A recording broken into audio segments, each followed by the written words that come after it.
Welcome back, everyone, to another episode of Front Row Cinema, a movie podcast for movie lovers by movie lovers. I am your host, TJ Trimboli, and with me, as always, is my co host, oil driller turned astronaut, Mr. James O'Reilly. Hey, buddy, how's it going? It's going. And each week we run down a movie from my 1,000 movies in theaters and we see how well it's aged, along with the hype surrounding the film, its box office analysis, and its legacy in the film industry. And for our 10th No, episode here, no, we're no, doing the no, no, no, no, all not right, every Jim's week. Jim's throwing up the hold your horses here, and that is true because every 10 episodes, whenever we hit our 10, our 20, our 30, and so on and so forth, we're going to switch it up a little bit. We are going to do a movie that Jim saw in theaters that I missed out on within the time frame of the movies that we've been doing. So for this week, we are doing Jim is picking a movie from in between The Lost World Jurassic Park to last week's movie, How the Grinch Stole Christmas. And Jim has picked an absolute whopper of a movie. Jim, what are we watching tonight?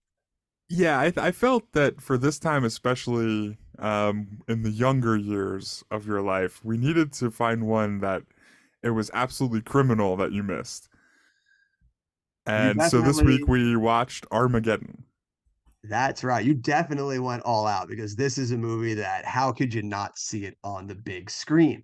But yes, we're watching tonight the 1998 disaster film Armageddon, directed by Michael Bay, written by Jonathan Hensleigh and J.J. Abrams, and starring Bruce Willis, Ben Affleck, Liv Tyler, and so many more. We've got the So DVD many more. cover here. Yeah, so many more. We got the DVD cover here so we could read the back and get some good plot synopsis. But Jim, pulling out the DVD cover. Like, where's my 4K scan, man? I need my updated for the people out there. Upgrade my Armageddon already, please. I'm waiting for that good 4K. Yeah, I You're don't not, know. It's a unforgivable oversight. yeah, how could they? Just sticking us here with the DVD. But we look to the back and we read our sweet little plot synopsis here for Armageddon. When NASA's executive director, Dan Truman, played gloriously by Billy Bob Thornton, realizes the Earth has 18 days before it's obliterated by a meteor the size of Texas, he has only one option: land a ragtag team of roughneck oil drillers on the asteroid and drop a nuclear warhead into its core. Spectacular special effects, laugh out loud humor, great characters, riveting storytelling, and heartfelt emotion make Armageddon an exhilarating thrill ride you'll want to experience like there's no tomorrow. Oh wow. Wow. That's not quite as good a joke as some of the ones from last week, but like there's no tomorrow is not bad. Yes, that's not a bad little hook right there to be like to get you in there. Not as hilarious as last week's Grinch flapjacket, but this one pretty solid right there in and of itself. Although it's really hypes itself up there at the end with the spectacular special effects and laugh out loud humor, really patting itself on the back. Yeah, I mean, are you saying you didn't laugh out loud during this movie at all? I laughed out loud many times, many deservedly so, as how they probably wanted me to, and many the way they probably didn't want me to. But Yeah, I that's most fair. assuredly laughed out loud. Now, as always, we love to talk about our memories watching this movie. This was one that I did not see in theaters, Jim, but you gloriously did. So, for the first time, I think here, take me through a Jim movie going experience back in the day. Yeah, so this is the first one, at least that I can remember having seen. I actually have a memory of seeing this movie. And I was on vacation with most of my family. And it was July 4th weekend that we went to Disney. And me, my dad, and one of my older brothers went to go see this in theaters in Florida while we were on vacation. Do you remember loving it as a kid? Were you hooked from the get go?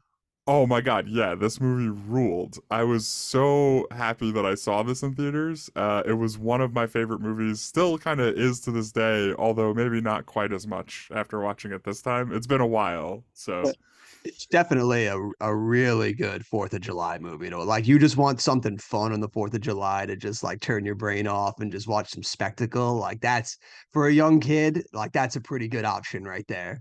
yeah, exactly. I mean, I must have been like 9 or 10 when we saw this in theaters, and yeah, it was everything I hoped it would be and more, is the best I can put it. Yeah, unfortunately, I did not. I don't know why I didn't get to see this one in theaters because this is definitely a big Rob movie. He watches this Yeah. movie. We watched this movie constantly growing up.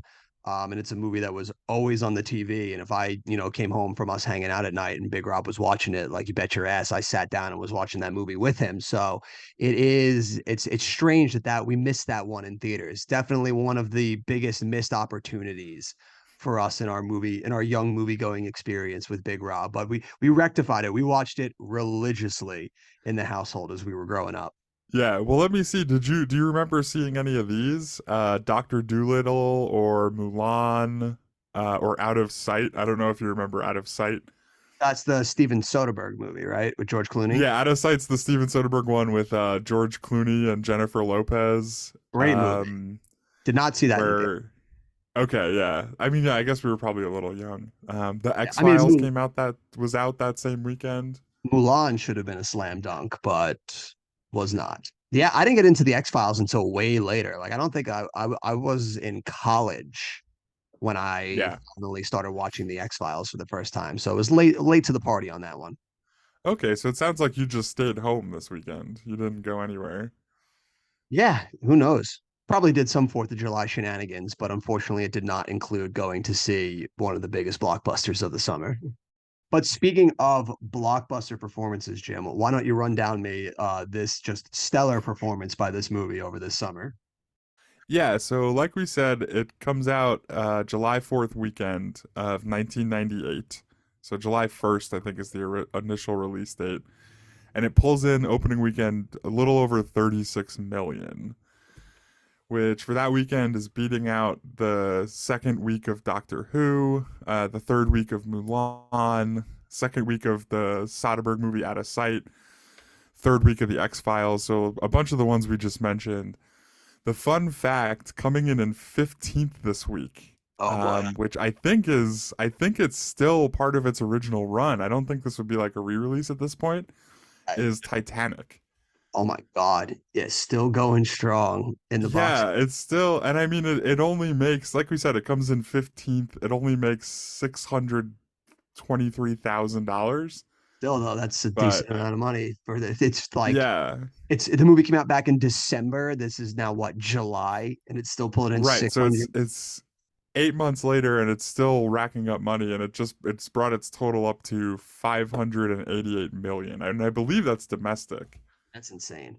I know that 36 million for Armageddon's pretty good. And that's good enough to slot it in if we're, charting along with our movies here, just ahead of Gladiator, which was 34.8 it opened to, and right behind The Perfect Okay. Storm, which opened up to 41.3, which is insane that The Perfect Storm opened up Yeah, better for a three-day when weekend. you put it in that kind of perspective, right? When a huge ensemble movie with Bruce Willis and Ben Affleck and Billy Bob Thornton is released on a holiday weekend and it's still losing to The Perfect Storm. That definitely says a lot for that other movie. I mean, this movie also came in below Scary Movie's 42 million. Yeah, wow. Okay. So yeah, kind of disappointing probably. Even though it's number 1, I would imagine that this movie is probably looking for bigger numbers there. Yeah, well, I mean, it would eventually go on to bigger numbers. So at least in the long run, it would end up doing better than any of these movies, we talked about. But as far as opening weekend goes, yeah, they were probably Right. like shitting their Right. pants at that point. Like, Yeah, oh boy. and so its run at number 1 is also very shortly lived. Much different than last week's movie, The Grinch, which I believe stayed on top for 4 weeks, Yeah. and through that holiday period. Armageddon, by its second week, July 10th through the 12th, that weekend, it's already in second place. Oof. What beat it? Not a bad drop. It drops 34% down to 23.5 million. That's But it not good at loses all. out to a real powerhouse of a franchise, at least at the time, Lethal Weapon 4, Yeah. Yeah. Yeah. which That makes sense. I don't know if you remember, but Lethal Weapon 4 was quite a return to form for the Lethal Weapon Yeah. franchise. Right. That's the one with Jet Li. I don't remember. I remember Joe Pesci's in it. But I think Joe Pesci's been in them since like the second one, hasn't he? Or the third one? Yeah, yeah. There's another cop in Lethal Weapon 4. I haven't seen that movie probably since 1998. Yeah. Same. So I couldn't tell you. It's in terms of Lethal Weapon movies that I rewatched. There's basically the first one, and that's it. That's fine. Yeah. But yeah, I mean, hey, Armageddon would not be the only movie out there to only get 1 week and then drop out of number one. That's a tale as old as time right there. Yeah. How Real long did it quick, spend in the top 10 is the question. how long did it stay in the top 10? Okay, we can dig Like for that. Real quick, what was its legs? That's also what getting released that weekend, and coming in right behind Armageddon in third. Well, not right behind, but behind Armageddon in third. Small Soldiers oh, dude, opened to about classic. 14 million. Yeah, That's a which classic right there. I know that I for sure saw Small Soldiers in theaters at some point. I missed out on that one, but I did have the toys growing up. So Okay, following week. See, this is why we got to look at these runs, because this is such an interesting time right here, right? So the following week, Armageddon stays in the top 10 in third place with 16.5 million, losing out to Lethal Weapon 4 again. Another movie that I know you love opens this weekend, oh July no. 17th, 1998. Comes in first with a comparatively low 22.5 million. Mask of Zorro. Oh, dude. Yeah, another movie I saw in I theaters. fucking love that movie. Yeah, so I think we're really in a sweet spot here, and it's amazing. I don't think we missed all of these, huh? There's a lot I could have picked from. Yeah, 1998 had a Um, bevy of hits, and that you get no better than Mask of Zorro in my book. and then week three, Armageddon's all the way down to five. It's pulling in 11 million. Or sorry, is this week? This is week four. Yeah, Sorry, week week four. four. It's already down to five, pulling in 11.1 million. Oof, it's dropping quick. Losing week five, July 24th, 1998's winner, Saving Private Ryan. Oh, dude, July 98 was Right. stacked, man. It was What an insane time, right? These like are you could all like really powerhouse like movies. back to back to back, you would see Armageddon, then the next weekend go see Lethal Weapon 4, then the next weekend go see Mask of Zorro, and then the next weekend top it off with Saving Private Ryan. Like, Yeah. dude, god And then damn. so are we trying to ride Armageddon until out of the top 10 or out of the top Yeah. 5? Out of the top, I need no top 10. I got to see how long it stayed in the Okay. top 10 for. That's its So legs right there. week 5 it drops to 8th, Okay. with 7.5 million. Stays behind a lot of the ones we mentioned. Lethal Weapon 4, Mask of Zorro, Something About Mary, and Saving Private Ryan are all running ahead of it now. Notables that come out this week: The Parent Trap. I'm assuming the Lindsay Lohan Oh, version. yeah, that's a classic right there. And that's really, oh, okay, hold on. There's another really great opening here. Basketball comes out this weekend. Oh, dude, good That summer for comedy. opens, yeah, that opens down in 11th for just a little bit over 3 million. And then I think this is going to be where we lose it. It's following week, week 6, it comes Yeah. in ninth. Ooh, it's holding on by a thread. Nothing really. There's a new Halloween movie that comes out this week, but Saving Private Ryan's in the middle of a pretty good run right now. Which It's Halloween? basically 98 was Halloween probably what? H2O. H2O. Yeah, I was just gonna say Yeah, garbage. a very forgettable Halloween is really what it comes down to. We're gonna release a Halloween movie in August. And then week 7, Armageddon in 10th place Ooh, with 4.1 million. ooh, Uh, really wow, falling apart. opening this weekend, The Avengers. Everybody's seen that movie, right? Oh Oh yeah, wait, not that Marvel's The Avengers. Avengers, different Oh, Avengers. I see. Okay. the London Avengers. Yes, the weird British secret Yeah, agent duo yeah. Avengers. That one's with like Ray Fiennes and Uma Thurman, I think. Yeah, that sounds right. Yeah. Yeah. I definitely saw that in theaters with my dad. He was a Oh, big fan of that original show. my condolences. A couple other notables from this week releasing: Airbud Golden Receiver. That would be the one where Oh, he plays football. you want to talk about a franchise potential right there? And then I believe that's gonna be Armageddon now drops to 13th the following So week. it's Yeah, out. so All it's right. out So of the top 10. 7 weeks, and that's like a healthy average that you see from most movies today. Is they stick around usually like anywhere from 6 to 8 weeks is usually like a solid run. Yeah, I mean, I don't. Are a lot of movies even in theaters for 6 to 8 weeks anymore? That seems like That tends to be the average that at least I've seen from charting the box office, especially like I've been charting it since like 2022, following as movies come out like recently, and that's the average is usually like 6 to 7 weeks, like for most movies.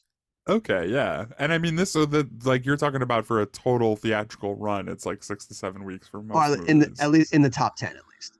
Okay, gotcha. That makes sense. Yeah, it might hold on a little bit longer outside the top 10, but at that point, once you drop out of the top 10, you're not really in that many theaters anymore, so you're holding on by a thread at that point. Right, right, yeah. All right, so what was the so we finish off out of the top 10 after 7 weeks. What's the cumulative total that we're looking at here, Jim? Yeah, so it finishes up eventually when all of the dust settles. It comes down to 201 sorry, 201.6 million domestic, Okay. 352.1 million international for a grand total worldwide of 553.7 million dollars. It's not bad. And so this is a funny statistic looking at it. Mostly because I don't want to get too deep into it yet because I want to save it for when we're really diving into the movie. But this movie is so American that it hurts. And it's really funny to see that the international total was higher here because it seems like such an oorah Americana movie that it's funny to Yeah. see it make 352 million internationally here. Because like outside of the Yeah. Russian cosmonaut, what else does anybody else in the world put into in this movie? I mean, there's that one city that gets destroyed that I think it's somewhere in Southeast Asia. I forget which city it is, honestly, which maybe Showing up is your just as point. they're like it's such a badge of honor just to be included. Yeah. No, but I mean, we've talked about this a couple of times with some of our with a handful of the movies we've done where there's this almost at this point genre that exists, right? That's the late 90s blockbuster. And a couple of movies we've said fits that paradigm. I would say this movie is maybe the most prototypical example I can think of. It has a very familiar cadence to it. It has a very familiar kind of over the topness to it, and it really falls into a lot of familiar tropes in terms of like comedic relief, and it's everything I would expect out of a late '90s blockbuster movie. And I don't know. I think that appeal definitely could be global. I think there's a reason they were making movies that way. You know what I mean? Oh no, yeah, I absolutely understand why it has that global reaching capacity to it. But It's also to just your it's just point, funny. everybody in the movie is American, yeah, and NASA is like the savior of the world, and Yeah, you know some it's funny. random guy with a drill is like our hero. You know, some working class blue collar stiff Yeah. who cusses a little too much. You know, Yeah, it's just funny to look at, but it's still 553.7 worldwide is pretty solid. That was good enough to make this movie the highest grossing worldwide movie for 1998. So that's pretty huge in and of itself. And then it was the second highest grossing domestically behind Saving Private Ryan. So this movie, no matter yeah, where you were, was your big hit for right, 1998. The smashing majority of success. people, Yeah, yeah, had probably seen this movie. And most people probably today too, like even if they haven't seen it, probably have heard of the movie at least. yeah. I mean, I would buy it. Yeah, they've definitely at least heard that Aerosmith song, right? Oh yeah, that one's all over the place. I don't think you can get anywhere without hearing that fucking Aerosmith song. I can't stand that Dude, song. especially in 1998. I must have watched that video 10,000 times. The music video. Yeah, the music video, yeah, Yeah, they which I did. believe also starred Liv Tyler. Oh yeah, absolutely. Absolute classic right there. But so the 553.7 total here for Armageddon is good enough if we're looking at our worldwide charts here to Yeah, put it. where does it fall in? So it falls in the fourth place spot now, just ahead Okay, of Gladiator's 503.1 million total, and right. just behind the Lost World Jurassic Park's 618.6 million. Yeah, So so I mean that's a big number for back then. yeah, for what we've been charting along with, that's very solid. And if you look at it like anything over 500 at this point is mostly like unheard of around this Right, era right. of movies that we're looking at. So this is even though it had that, probably less than stellar opening weekend, this movie probably finished really well for them. Like they were probably very happy with the success from this movie, especially considering that a few months before this movie came out, its copycat came out first in Deep Impact. Oh yeah, yeah. Yeah, how can we have to get into this, right? This is I think Hollywood classic. this kind of thing was more of a thing back then than it is now. I think it still happens now, but I Yeah. feel like it happened a lot more around in this late 90s era where two movies about basically the exact same thing come out very close together. And this is probably the most famous example I can think of where Armageddon and Deep Impact both come out this year, right? And it's interesting that even though Deep Impact got the jump on them, and some people could argue is the better written movie, Or it is doesn't. that what you're arguing? I'm not arguing that. I think Armageddon is a much better movie just because it's more enjoyable. Not to say I don't like Deep Impact, but when Deep Impact tends to take itself a little too seriously, Right. whereas when I want to watch a movie about the world ending, I kind of want it to be over the top and ridiculous. And Armageddon absolutely understood that assignment. So I tend to gravitate towards more to that one. And it seems that everybody else did too. When you look at the totals for those movies, I don't think Deep Impact came even close to Armageddon's total. Yeah, so just a couple of like real top level quick hits. At opening weekend, 41.1 million for Deep For Deep Impact. Impact. So better opening weekend. And yeah, better opening weekend, but less staying power. It ends up with 140 million domestic and 209 million internationally, So for just a shade under 350 million worldwide. yeah, so not Right, so it doesn't have nearly quite the staying power and doesn't have quite the broad appeal that Armageddon has. that Armageddon had. Yeah, which makes sense because, like I said, I think Deep Impact tends to, just be a little too serious for its own good in that movie, as opposed to this movie that really embraced being absurd and ridiculous and Yeah, you didn't try know, to do anything else than entertain you. I don't know that I've ever seen Deep Impact in its entirety. I've definitely watched bits and pieces of it, kind of in passing, but I don't know if that I've ever watched the whole movie. And partially that's because I just want to, if I'm watching a movie about an asteroid, Armageddon's the one I generally want to watch, you know? Exactly. It's almost like when we talk about like the Disney remakes, where you're like, why would I watch that when I just have the original? So it's the same way because you'll be watching Deep Impact and you'll be like, why aren't I watching Armageddon? Yeah, and I think this is probably a good point to jump into what we liked and what we didn't like, right? Because you're kind of, or what worked and didn't work, because you're kind of on the cusp of it here. It sounds like you were a fan of the kind of tongue-in-cheekness that goes on throughout the most of the middle of this movie. Oh, absolutely. It's one of those things that it's both like a pro and a detriment to it at the same time. But this is definitely a movie that knew exactly what it was trying to be and doesn't try and do anything other than give you exactly what you were hoping for when you sat down to watch this movie.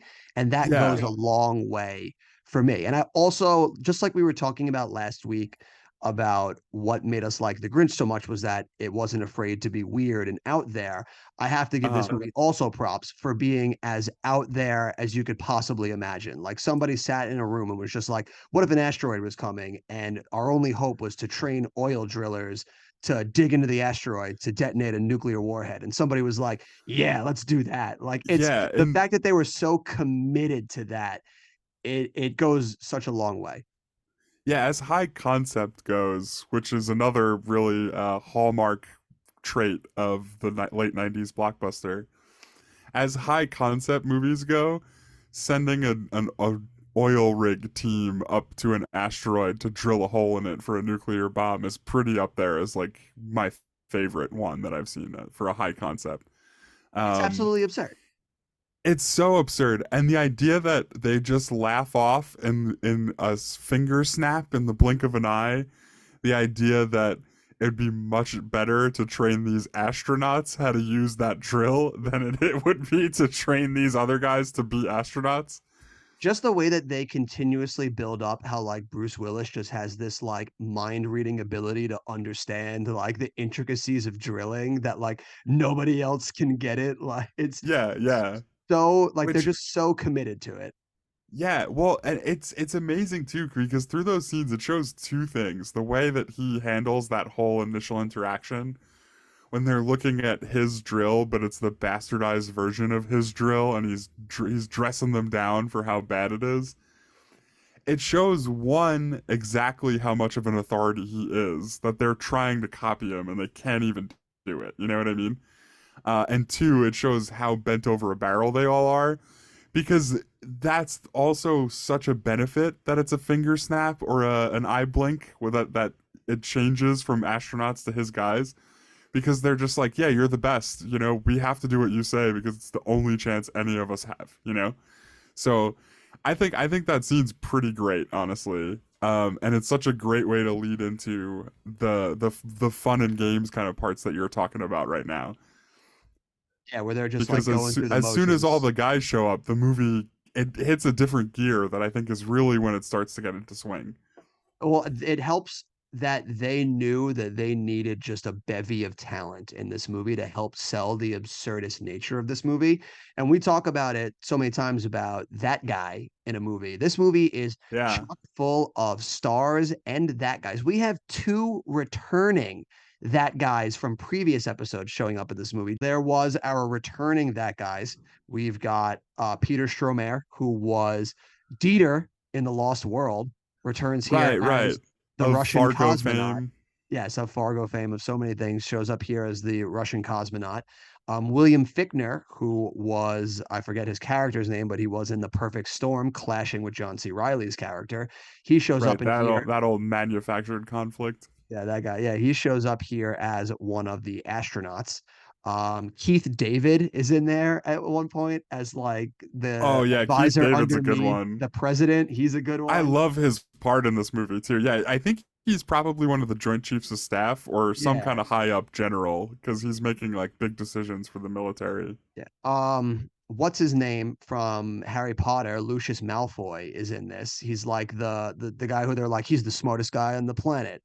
I think his name is Oh yeah, not Jeremy Irons. I think his name is Jeremy, but I don't remember what his last name is. he But yeah, looked really familiar. Yeah, yeah, he's he definitely a plays that Lucius guy. Malfoy in Harry Potter. He shows up in here. Obviously you got Billy Bob Thornton shows up. Steve Buscemi is a character all over the place all the time. Michael Clark Duncan hadn't hit his Green Mile fame yet, so he's or my yeah no I think he got Green Mile because of working on this movie.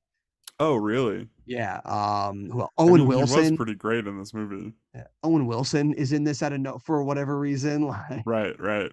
Like there's And then just who's the? Did you mention the guy who plays Max? He looked oh really familiar too. the big like chunky dude.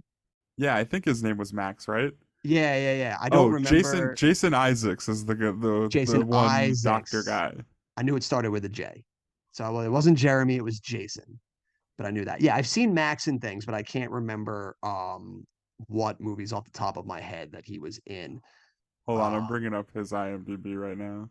but there is another, I feel like there was another person in there. Oh, Will Oh, Patton. he was yeah, Will Patton. Max. Yeah, he's another good one. Yeah, but Bruce Willis is like right hand guy. He's in so much stuff too. Like Remember the Titans, the Yep. Punisher. That guy shows up in Yeah. so much stuff. The Postman. Remember that Kevin Costner flick, The Postman? He was in The Postman. Oh, there Yeah, was a doesn't movie. he plays that general who's trying to reunite the East Coast? I don't know. We watched that movie once, like years ago. Yeah.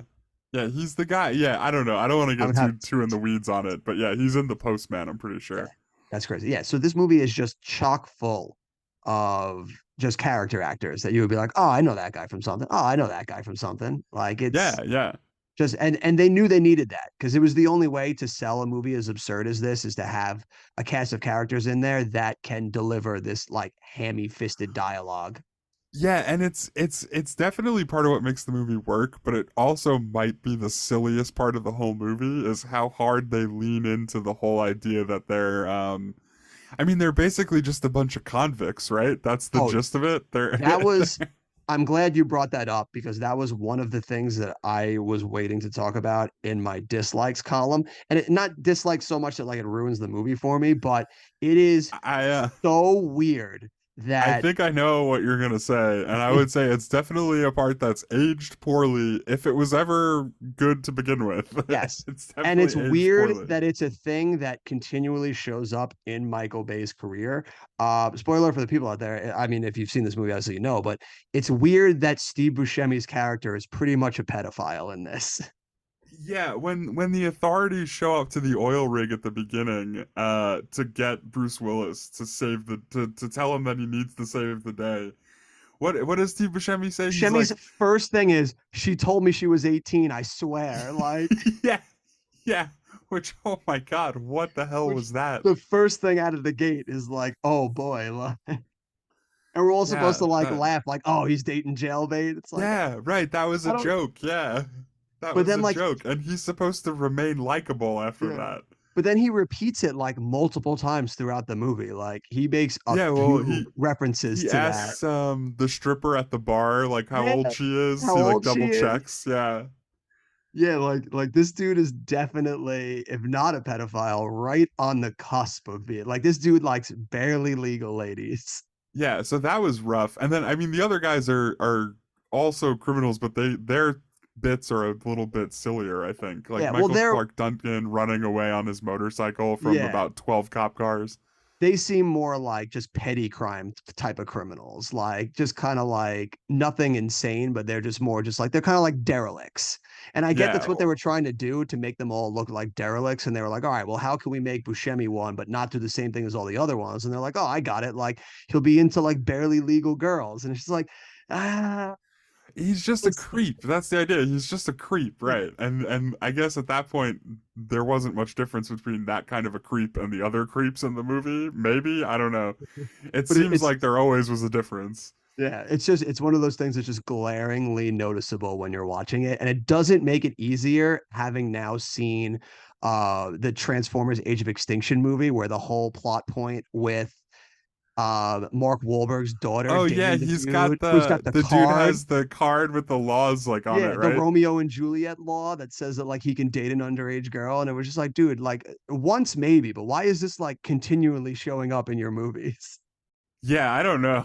That's I mean, I have no Peculiar. comment on that one. I don't want to dare I say anything about Michael Bay. Peculiar things.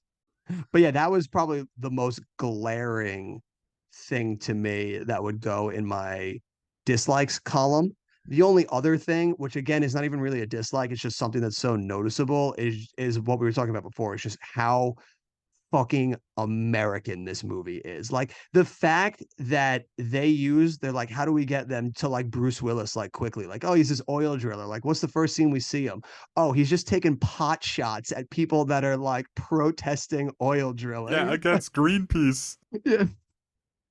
He's hitting golf balls at Greenpeace. And not only hitting them, but like he's enjoying it too. Like the faces Yeah, we see him yeah. making about it. Like Right, right. Yeah. it's just one of those things that it's just like, yeah, I guess. Okay. Yeah, so maybe let's dig into the beginning a little bit here because I was a little bit on the fence about A lot maybe the happens first very quickly. 15-20 minutes how I felt about this movie Well, rewatching it this time. I had So completely forgotten. Yeah, you go. it opens at an absolutely insane pace. Insane. It's so over the top.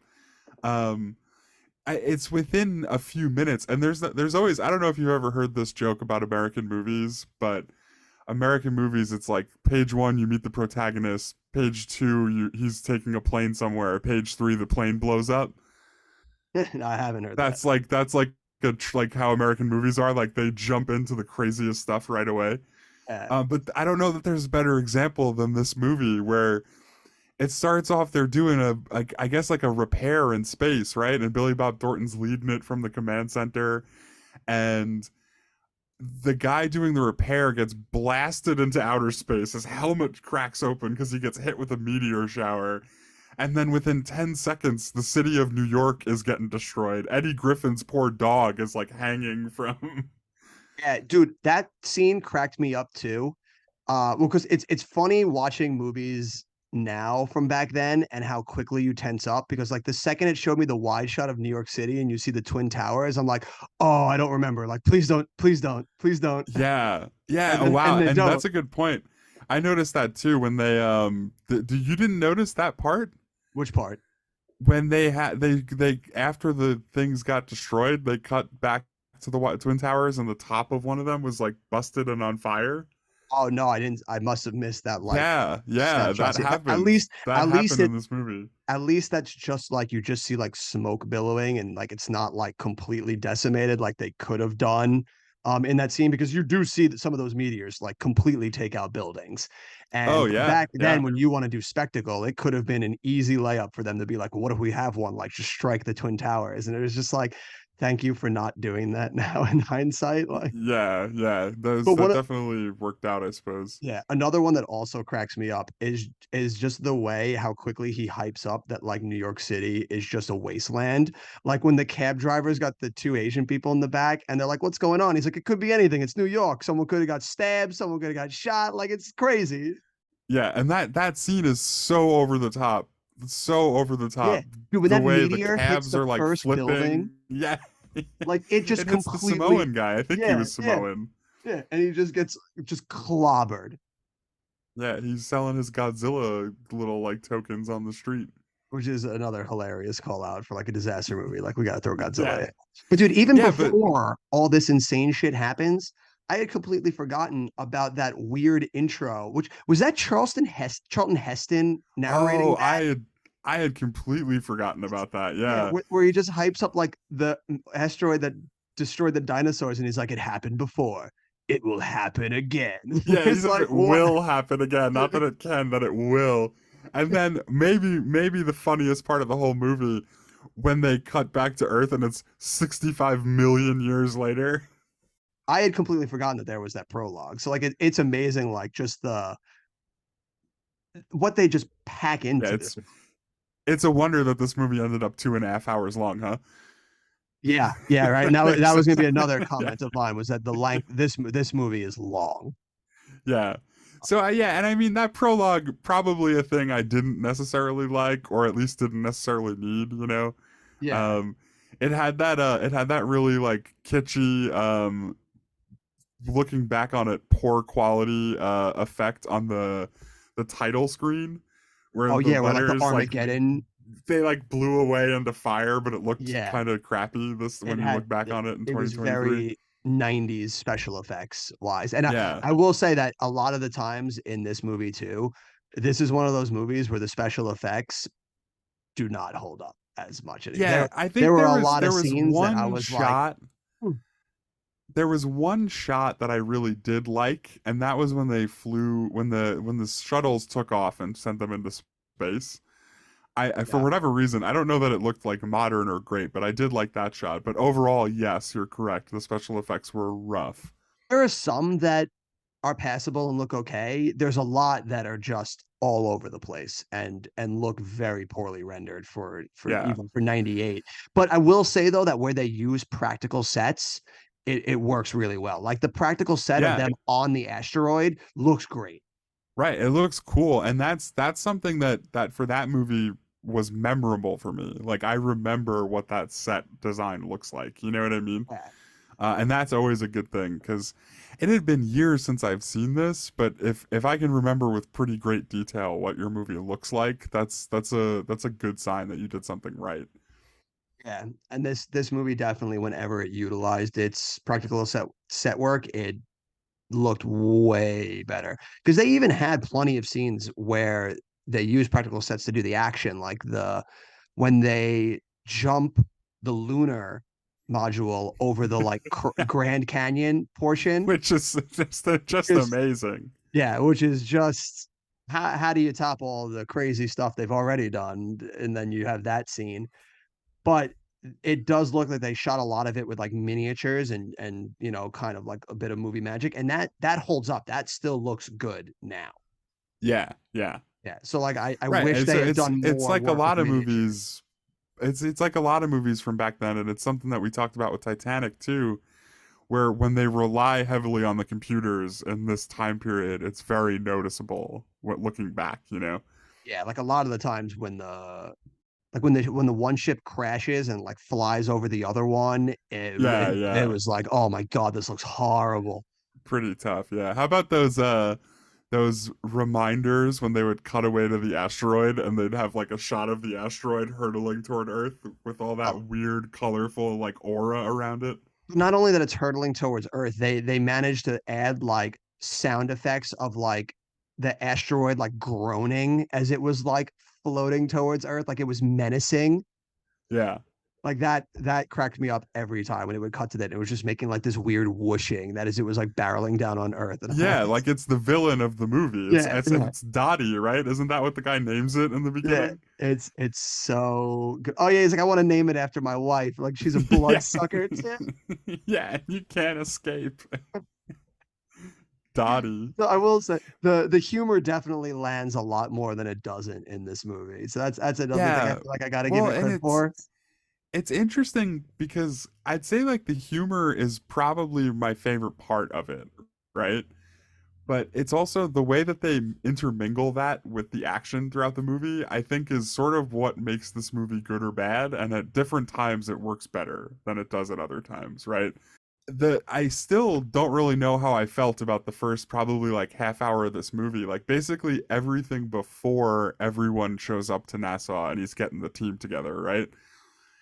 It's this weird push and pull between the most balls to the walls movie I've ever seen and like something where there's a guy who's chasing after his daughter's boyfriend and he's mad, you know what I mean? Like it's like this weird balance between those two things that I think throughout that first half hour there's an the push and pull is sort of off about it, you know?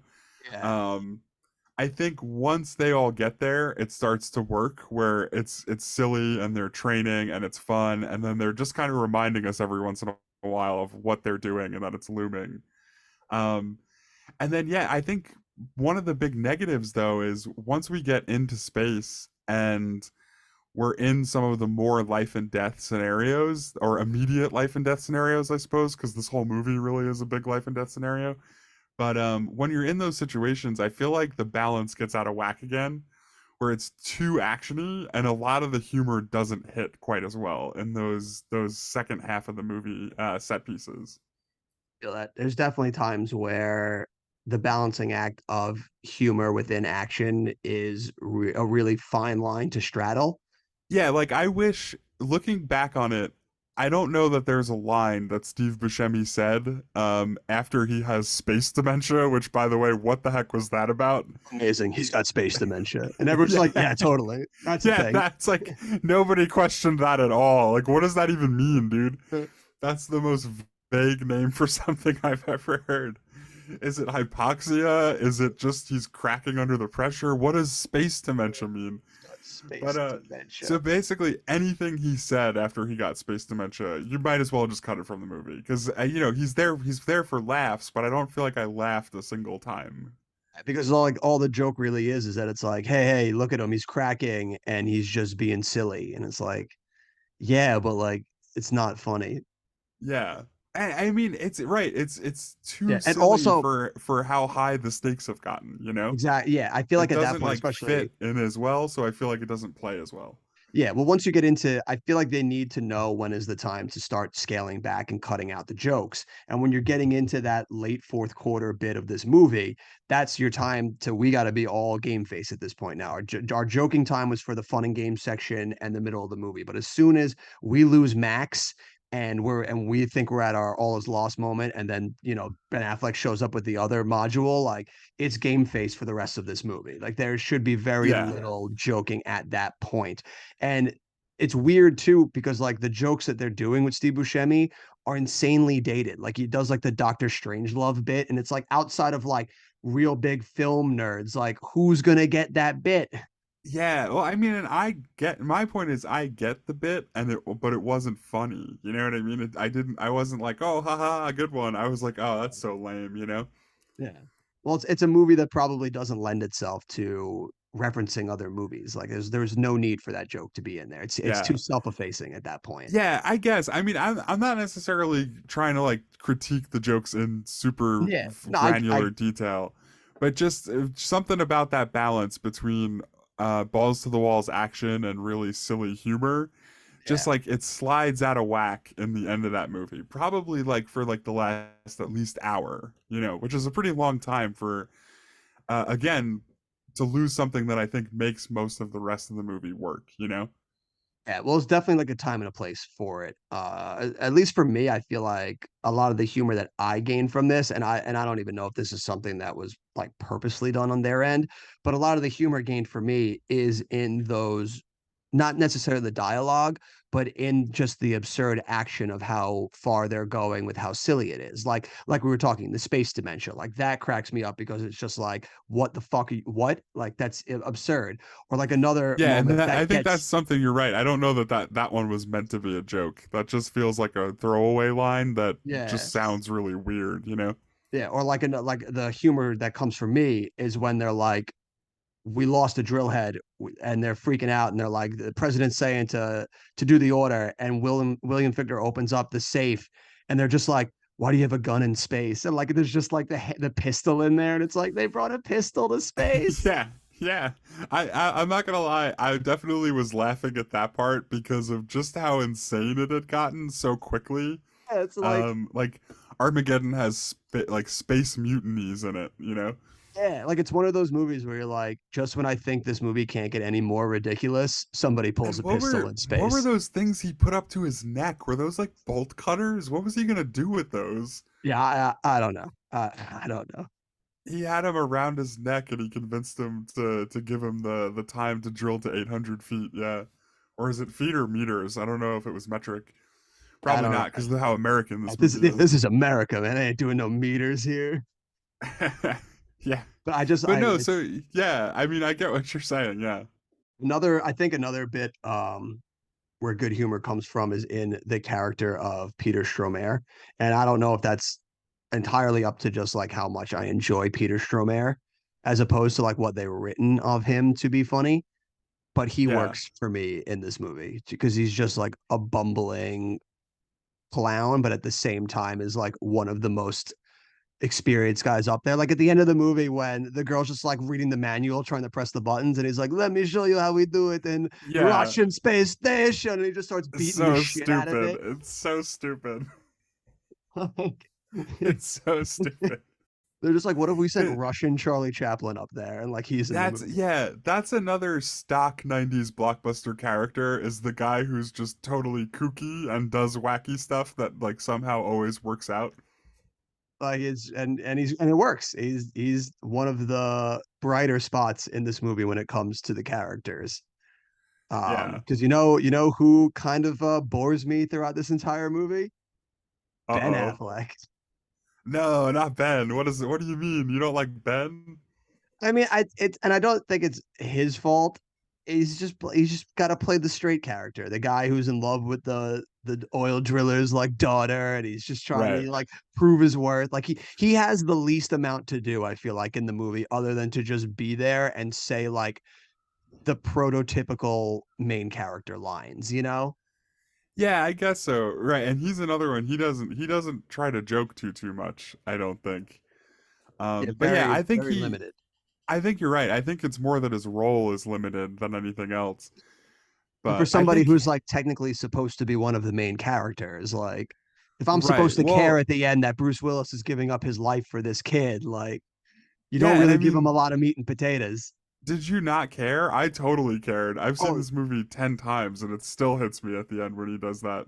well, I care that Bruce Willis sacrifices himself, but I don't know that I've really cared at all to learn enough about Ben Affleck's character to think that he deserves it. Yeah, that's fair. I Like mean, yeah, this movie manages to always make me cry at that end point when Liv Tyler like says goodbye to her dad. Like yeah. it gets me Daddy, every time. no. Yeah, it gets me every time.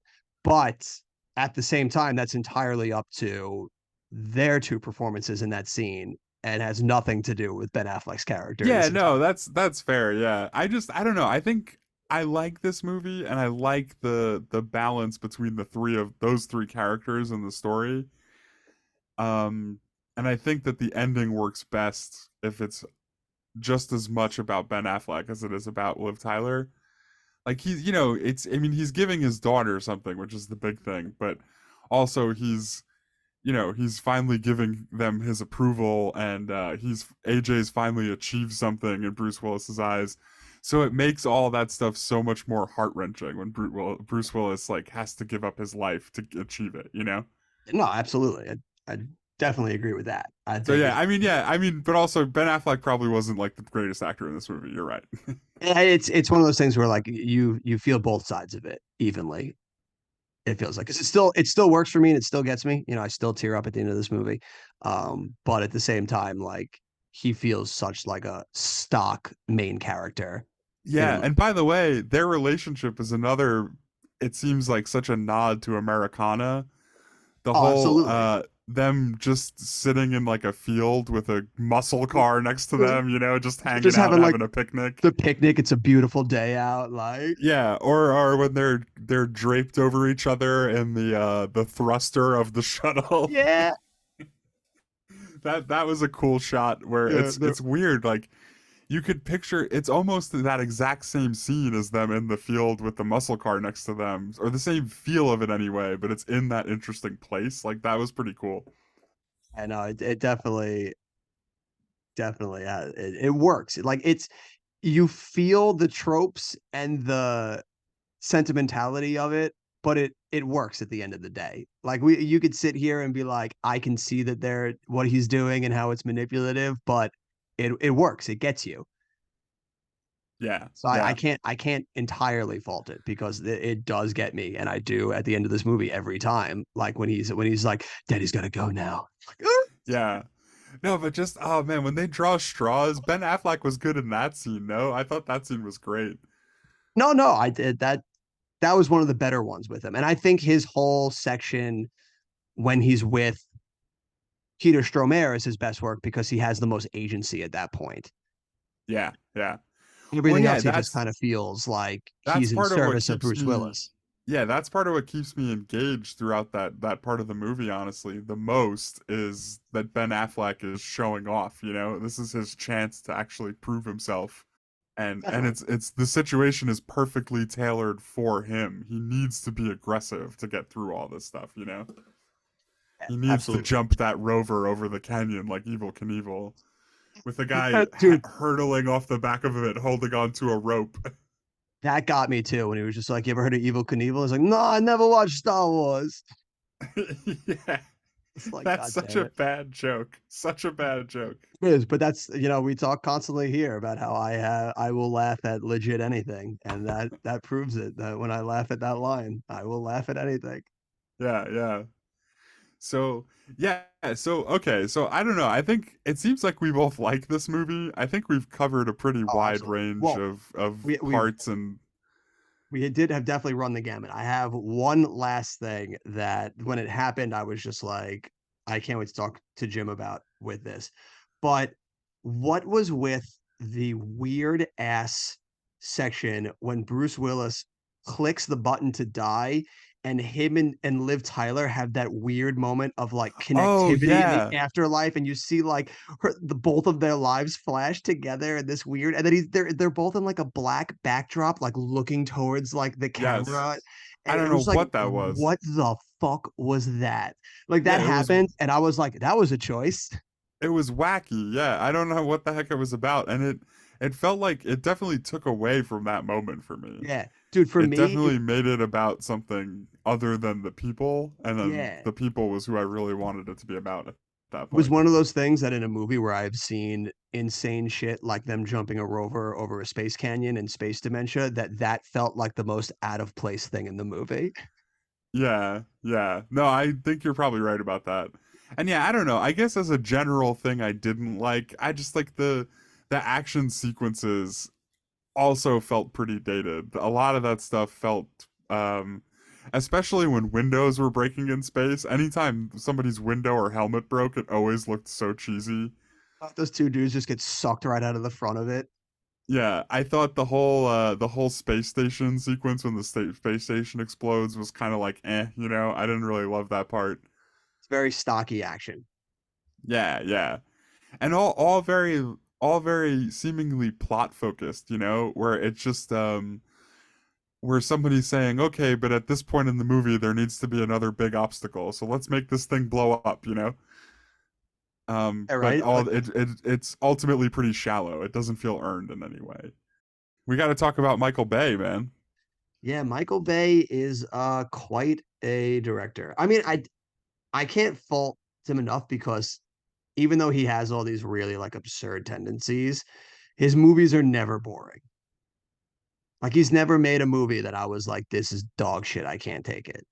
Yeah, and so I mean, this is Michael Bay. Just for some context, up to this point in his career, and it looks like he'd been around since the late '80s, but up until this point in his career, he's been directing mostly music videos.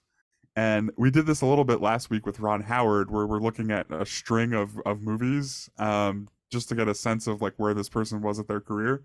So his first feature movie that I can see, like I said, after a bunch of music videos, his first feature movie is Bad Boys in 1995, which is a hit. Um, he makes another music video, 1996, The Rock, the Sean Connery movie where he's got to escape from Alcatraz, or So I he's guess pretty break into Alcatraz. yeah, he's pretty reserved though, at least in the early part of his because even though those are like high concept, it's not as like insane Michael Bay that you think of today. Yeah, and then so Armageddon, right, is really the first movie where it feels like a Michael Bay movie in a big way. Yeah, where he really started to do his tropes of like that old school like Americana feeling coupled with huge explosive action, stock Yeah, yeah, characters. because that feeling is definitely in the Transformers movies, right? That's Oh yeah, there. absolutely. I'm pretty sure they do that exact like the framing of the beautiful day of them at the picnic is almost shot for shot of when Shia LaBeouf sees Megan Fox working on the car Yeah, yeah. and it's that beautiful day out and you see that like that ridiculously sexual shot of her like working on like the car. Yeah, they're definitely trying to achieve similar things at least, right? Yes, And like tonally they're in a very similar place. absolutely. Yeah. So right. So okay, so he makes Armageddon in 1998 and then the movie after Armageddon is Pearl Harbor 2001, which is probably where you really start to look at Michael Bay as a negative, you know? That's a That fucking movie is movie. not so good. So I guess what we're learning is Armageddon was like a huge roaring success for him, but it also gave him his like probably his worst tendencies. Yeah, I guess I don't know. I have mixed feelings about Michael Bay in general. I think that I do, like you said, think a lot of his movies are entertaining. Um, I also think that in a weird way, and this is gonna sound ridiculous, I think, to say about Michael Bay, but in a weird way, he's always pushing boundaries, you know, of he's a genre filmmaker, right? He's making action movies. He's making, big spectacles. Yeah. But he's always pushing the boundaries of what big spectacles can be. And I think Armageddon's a really good example of that. No, I get what you're saying, and I could definitely echo those sentiments that for what he's trying to achieve, you'd be hard pressed to find other people who can do it to the same level. Like the Like only like one at that this I point, what gone are the other space movies at this point? Independence Day. Yeah, I guess that's a big one. Yeah, but doesn't a lot of that happen on Earth though? Yeah, but I mean, you do have the Like section most of it where, happens on yeah, Earth, I most of it feel happens like. on Earth, but it's the same type of like bombastic, huge action extrapolation that you think of with Oh, Michael. yeah, for sure. What I'm talking about though is like scenes actually in space. Oh yeah, the only movie I can think of that had space scenes around them was like what, like Apollo 13 was out in the 90s, which was heavily set in like outer space.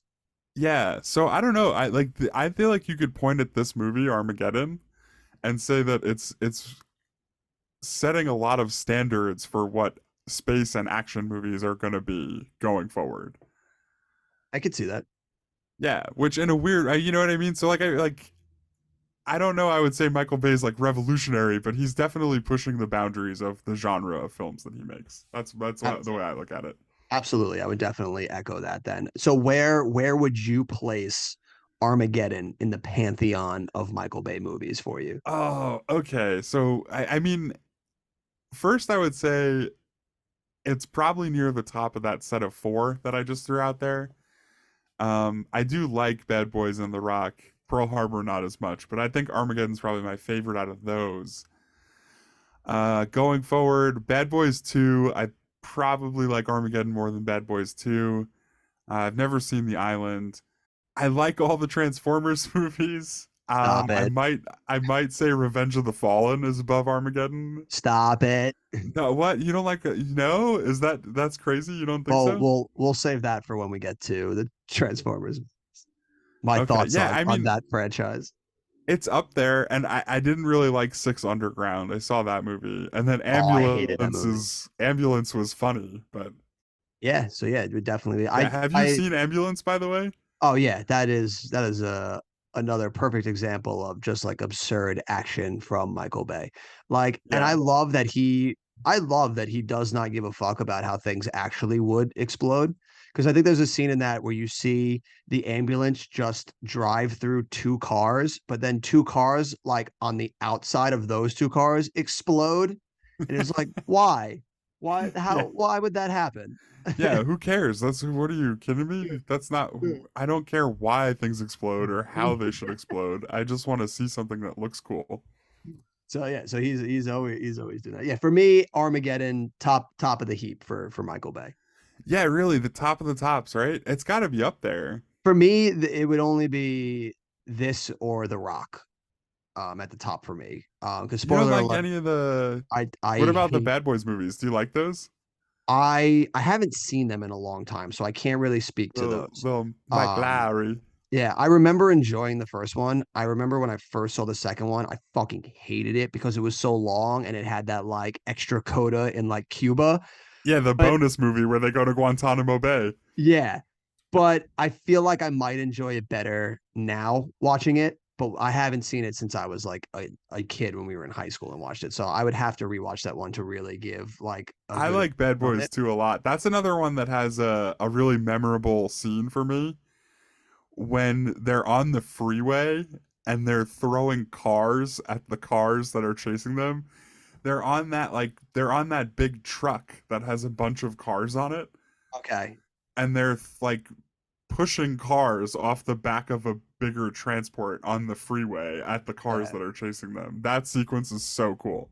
Yeah, I do have to rewatch that movie because I haven't seen that one in a long time. And I think I might appreciate it more now. Pearl Harbor, I enjoy the scene of Pearl Harbor, which sounds terrible to say, but I like that portion of that. Like when he does I action in that movie, I I think think it's everybody great. understands you mean you like that part of the movie and not that you were rooting for the Japanese or anything like that. Just in case anyone it wasn't clear to anybody. So, Yeah. I hate most of the Transformers movies. Really? I mean, Yeah. yeah, I I like definitely think that a lot of them are hateable. I like the first one. I we will be very different on Revenge of the Fallen. I Oh, Revenge of the Fallen's so good. hate that movie. And then The Island also is it's not terrible, but it's not anything like spectacular and noteworthy. And then like you said, the less said about Six Underground, the better. Yeah, it was not great. I didn't really like it. Yeah. Well, that was also a streaming movie, and I streaming movies are just So was Ambulance, by the way. no, it wasn't. That I came think out in theaters. Ambulance. Oh, did it? Yeah. Huh. I thought it Yeah, it was an came Amazon movie. it came out, I think it was 2021 or 2022. So it might have been when they were still doing like the day and date releases where like they put it in theaters, Yeah, but also put it like on streaming for anyone that didn't want to risk going to the theater. sure, yeah. But it definitely came out in theaters because that's where I saw it. Ambulance. That movie, I don't know. That's got to be up there in the Michael Bay pantheon, actually. It's very silly, I would put it in top five. but all right, so we both have Armageddon pretty high up on the Michael Bay. Where does this fall on Bruce Willis for you? Ooh, now that's a good question. I Right? would Because still say it's pretty high he's up with your Bruce leading man Willis. in this movie. He's your hero. He's your too cool for school, bravest man I've ever met. Yeah, I just like to shake the hand of the daughter, the bravest man I've ever met. It's like, shut up. I So would put where does it this. fall for him? Because he's also really prolific, especially in this time period. He has done a lot of work, but at the same time, like I feel like a lot of it was not great. He definitely has some Yeah, I would all-star agree with that. classics, but he was another one that did a lot of very questionable movies throughout his time. But I Yeah. would Okay. definitely So put this up with let's any of the classics. let's do it this way. Do you put where do you put or let me know who do you take? Who do you got here? Armageddon or The Fifth Element? Armageddon. Armageddon. Okay, okay. That's see, wow, that's a big one. Yeah, I'm not the biggest fan of Fifth Element, but that's also a movie that I would have to rewatch again because I haven't seen that in a while. But I still would probably put Armageddon above it. I think I'm probably taking The Fifth Element, just for Really? the weird factor alone. Fifth Element's really weird, and I That's like fair. that. Armageddon or 12 Monkeys? 12 Monkeys is probably the better movie. But if you sat me down and were like, what would you rather watch right now, 12 Monkeys or Armageddon? I'd be like, Armageddon. Armageddon. Yeah, wow. I mean, I haven't seen 12 Monkeys in a long time. It's a good movie, I but it's remember the not a ending. movie that I would want to like go back and watch a lot, you know? Yeah, I remember the ending, and I feel like just from what I remember of the ending, that the ending would not be as good to me now because it has a very tropey kind of time travel ending Yes, it does. where somehow it loops in on itself, and you're Yes, not it really supposed to think about that too hard because the second you do, it stops making any sense at all. Yes, it does. But yeah, that's a movie that doesn't have, while it might be the better made movie, it doesn't have that rewatchability factor that I look for. So I would go Armageddon. Armageddon or The Last Boy Scout? Oh, now you're getting tough because, dude, Last Boy Scout, Yeah, Shane Black, like I'm that's trying to keep these hard. I'm not gonna be like Armageddon or Die Hard, because that's a that's pretty an easy easy one. choice. Oh, I would. Oh, fuck, that's a tough one. What would you pick? I don't know, man. I That's a tough watched The one. Last Boy Scout pretty recently. I think That's a fun I, fucking movie. yeah, it's very Shane Black, which obviously because he's a part of it makes sense. But um I don't know. I don't know. That's Tough. tough, but I think It's I'm tough. taking Armageddon over The Last Yeah, Boy I Scout. I think I think would take so. Armageddon also. It's just it's so equal in terms of absurdity at points though. Yeah. The beginning of The Last Boy Scout when they're at the football game and the receiver takes out a gun and just starts shooting people as he's running Yep. into the end zone. Yep. It's one of the craziest things I've ever seen in a movie, and it's in no way realistic or believable. Yeah. But it's still cool to watch. That's a perfect So movie to show people to be like the 90s were a wild time, man. Like they were just making anything.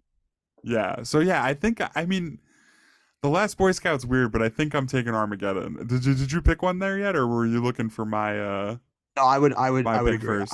I would go Armageddon also. Okay, so I got into one that's not a close pick for me, but I'm Okay. interested to see what you would say. Okay. Here we go. Armageddon or Unbreakable? Oh, Armageddon. Really? Yeah, I'm an Armageddon guy. Spoiler alert, this is gonna be a hot take for me. I am not the biggest fan of that movie. Of Unbreakable? Of Unbreakable, yeah. It's not one that was really in my or really like grabbed me. It's a good movie, but I think I'd have to go Armageddon.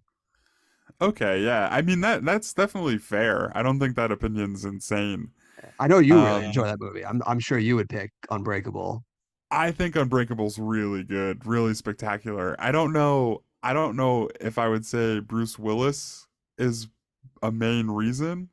Yeah. Um he's definitely good in Unbreakable in my opinion. I think he's probably better in Armageddon, but I think I it's not very close for me in terms of the movie.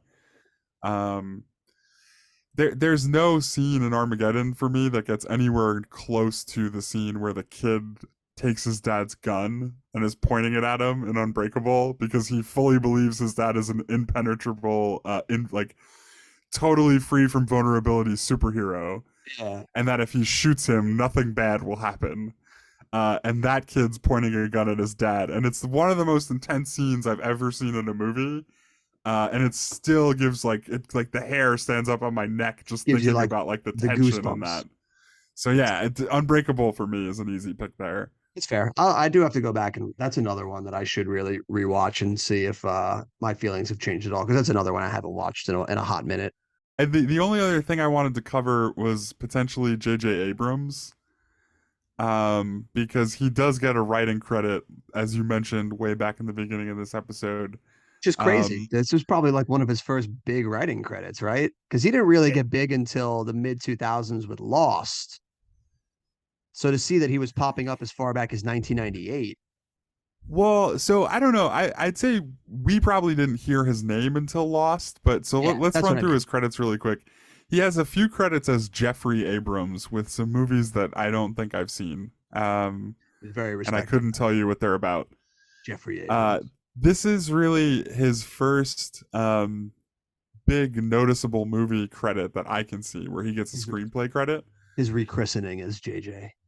Yeah, yeah, and this is I think also his first credit as JJ. Besides, maybe there's like a short in here.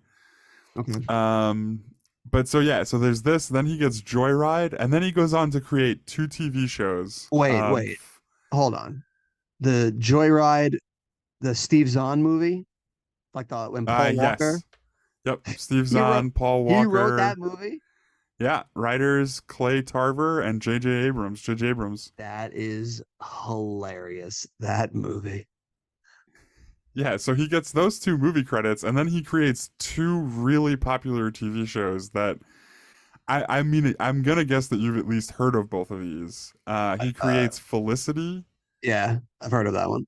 Never yeah, watched and it, then but I've heard of it. he creates Alias. Alias. Yeah. Never watched that one either, but I heard Alias is really good. Yeah, Alias was good. I never watched Felicity, but it had a nice run on TV there. Yeah, they were both on for a while, Yeah, and then after that, his next big writing credit is Mission Impossible 3 in 2006.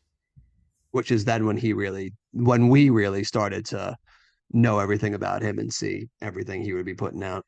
Okay, all right. Here's one that I think I know where you're gonna pick. All I'm right, also here. interested to see. All right, here we go. Um, for J.J. Abrams, would you take Armageddon or Super 8? Super 8, dude. You fucking know how much I I love know that you love movie. that movie. Yeah, I just Dude, I Super 8 figured that's what all you were pick. fucking day. That was a good barometer though. Now, so now I get a sense you like Armageddon, but it's not quite on Super 8 levels for you. Oh yeah, no, absolutely, It's a little absolutely. bit below that. A little bit, yeah. Dude, that's classic right there. But I mean, any type you're harnessing that type of like Spielbergian style of movie, you've got if you could do it well, you got me.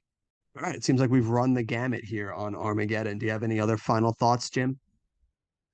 No, I think that's it. I think we basically covered it.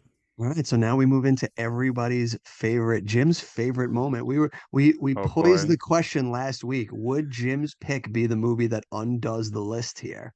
And we're about to find out right So now. Jim, let's have you go first.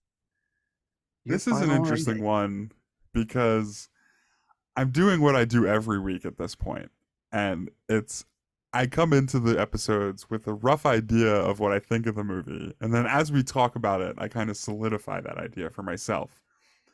And then when we get to this point, what I'm doing is I'm trying to predict what you're going to say because I am trying to manipulate the final list here. I'm trying to get this to fall where I want it to fall. That's why I always make you go first, so that way, like I Yeah. I can Yeah, feel where that's going. very smart on your part. And so I'm a little thrown off at this point because I thought when I was watching this that you were going to come in on the low end. And now that we've talked about it, I think you might come in a little bit higher than I thought. But I'm gonna stick with what I was leaning toward coming into this episode. I'm gonna give you Armageddon a 2.5 out of Wow, 5. a 2.5. Yeah, yeah, because I do like this movie. I am a big fan of it. It definitely its flaws were definitely more glaring as time has gone on. So I expected to give this a 3 or a 3.5, and I as I was watching it, I just couldn't allow myself to go that high. So I'm gonna come in 2.5. Yeah, 2.5 out of 5. All right, 2.5 out of 5. Jimmy, you in this, I thought it would end up that I would be the harsher critic here. And it's very interesting to see that that is not the case here, that you It end up became clear to being me that you were gonna be higher than me as we were talking. while I do nitpick movies a bunch, and I do look at those glaring issues. I do always at the end tend to look at, despite all that stuff, did this movie still work for you? Did it get you in the feels? Did it do its job? And so those are always a factor when I look into for a movie. And especially as, we always talk about here, rewatchability is always big for me. And this is definitely a movie that, despite all of its things that we talked about in its negative columns, this is a movie that I do continuously watch, every couple of years or so and always enjoy. And it does always manage to get me in those feels like we talked about this movie. No matter how many times I watch it, no matter where I start to watch it, at the end, when it gets to that scene where they have to say their heartfelt goodbye, it gets me. It Daddy, tugs it, no. it, it tugs at my emotions every time. So I have to give the movie the props for being able to elicit those emotions out of me and just being a fun movie. I give this movie all the props in the world for just being as absurd as it possibly can and just trying to be a piece of pulp entertainment. So I tend to rate it in that sense too, where I'm going along it as being pulp entertainment and not so much rating it based on like my critiques for it. So this movie is going to come in high for me, and I think you're going to Okay. be a little. It might be a little too high for some people, but I'm going to give this movie 4 stars. Wow, 4 out of 5. Four out of 5 stars for this because yeah, it had the nitpicks in there to keep it from being a perfect movie. And obviously, this movie was never going to get anywhere near close to being a perfect movie. But for what this movie sets out to do and give you on its premise, I think it exceeds on all those levels. Yeah, It's I don't it's know. it's just a I fun, want to give pulpy it a movie. 4.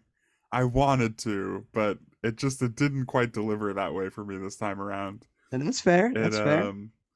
between the length, because again, did not need to be 2.5 hours long. This movie could have Yeah. easily come in at like 2 hours, 2 hours 15 minutes tops, and it would have been fine. Um, so yeah, between the length and then just the I don't know, not the overall silliness of it, but the the way that it would push so balls to the walls sometimes didn't hit for me. It took away. It made it almost cheesy. So those two Gotcha. things definitely knocked my score down. That's fair. That's fair. But all right. So with a 2.5 from Jim and a 4 from me, I think the list continues for Jim once again this week. It gives it a healthy I 6.5. I don't know. Is it ahead of Pokemon? Is ahead of Pokemon. Okay, then yeah, I think we're in good shape then. As long as it's not tied with Pokemon, I think we did it. So right now it sits at a 6.5, right behind The Grinch with 7, and just ahead of Star Wars Episode 1 with 6. Okay. All right. Yeah, that's probably not that's not terrible. I think Yeah. that that's at least defensible. I probably would put this movie ahead of The Grinch, although I think it would be close. But yeah, I think we're still in pretty good shape. It's right in that sweet spot right there. But then So I yeah, gave I gave Grinch a higher score, so nothing I say means anything. you did. You gave what? The Grinch a 3? Yeah, I think so. Yeah. So So I do yeah. I have him pretty neck and neck though, yeah. Yeah. So, but I think the list continues to thrive for another week. Yeah, it's alive. It's alive. I think it's alive. Maybe not as well as it was last week, but still alive. Dude, imagine you gave it the 4 and it got an 8. I would have lost it, dude. I would have lost it. Thank God. Thank God it didn't. The list is good. The list continues. I guess it Would that have put works. it ahead of Gladiator? No, right? Gladiator No, got like a no. 9 something. Yeah, Gladiator got a 9.5. So if it had gotten an 8, it would have been in third place, right behind Gladiator, which definitely would have been a high spot for it. So I guess it works well that for any one of these movies, it tends we tend to skewer. So they kind of even themselves out. Yeah. Yeah, so that's helping keep the list a good thing right now. Yeah, yeah. So far so good. Fingers So crossed on the so far future. so We've good. made it through 10. We've made it through 10. Will the next 10 gift us good ample opportunities as well, or will this list crumble under its own weight? That will be the Yeah, question what's going coming up forward. next? So next we return now back to the 1,000 movies that I've seen in theaters, and we continue along with our journey. I will give you a glorious hint, as always, Jim, to see if you can guess what movie is up next on the block. Yeah. Yeah. I'm pretty sure this movie is still a 2000s movie. I think we're still in the year 2000. I'm pretty Okay. sure this came out at the tail end of 2000. It is a survival movie. Survival movie. Yes, and it stars America's favorite thespian, like America's The like Jimmy Stewart of our era. the Jimmy Stewart of our era. Jeez, what the hell does that mean? I'll give you another hint Um, because yeah. directed by the man who gave us such hits as Back to the Future, Back to the Future Part Two, and Back to the Future Part Three. Interesting. That's Zemeckis, right? Back to the That Future? that is Robert Zemeckis. Yeah, so a Zemeckis survival movie. Are I feel you like that should trying give it wait, away. hold on a second. Are you telling me that Tom Hanks is the Jimmy Stewart? That's what you're trying to tell me right now? Tom Hanks is absolutely the Jimmy Stewart of our How dare generation. you compare Tom Hanks to Jimmy Stewart? How dare you sully Tom Hanks like that? Could you imagine Road to Perdition starring Jimmy Stewart? I rest my Actually, case. I would watch that. I would watch that movie though. You telling me that doesn't sound good to you? The Road to Perdition with Jimmy I'm Stewart? trying. I'm trying to think of any classic lines from that movie, and Yeah, then that I'll you can say like I'm like do his Jimmy voice. Stewart, but I can't think of anything. So I guess you have the movie then now that you've got Tom Hanks. Yeah, yeah. It's got to be Castaway, right? It is Castaway. We now Yeah, turn our attention to the tail end of 2000 for the survival movie Castaway. This is going to be a fun one because I also haven't. This is a movie that I don't think I've seen since I saw it in theaters. So this will be an interesting yeah. one to return to. This is another one. I didn't see it in theaters. I watched it on home video. I probably rented it, and yeah, it'll be interesting to see what I think of it because I also only saw it that one time, and I was not the biggest fan. So this is going to be like almost like a first time rewatch for the most part. Like we're going through it fresh again, almost Yeah, as if we're seeing it for the first time. it's definitely one I'm excited to look at with fresh eyes for sure. Oh yeah, so that's going to be a good one. But that'll be for next week's episode. Be sure to tune back here next week when we dive into all the gloriousness of Castaway. Jim, do you have anything to leave the people with tonight? No, I don't. There we go. Another week, another Sorry. one day, Sorry. people. He will have This something movie for was us. very emotional, okay? It was hard to get through to the end without tearing up multiple times, and I just wasn't in the right headspace, okay? He couldn't get into that frame of mind to give you the goods. It's all Yeah, right, Jim. yeah. We'll give you the week off this week. It was an emotional toll for you after watching Armageddon. But we'll see you all back here next week when we dive into Castaway. And as always, we'll see you at the movies.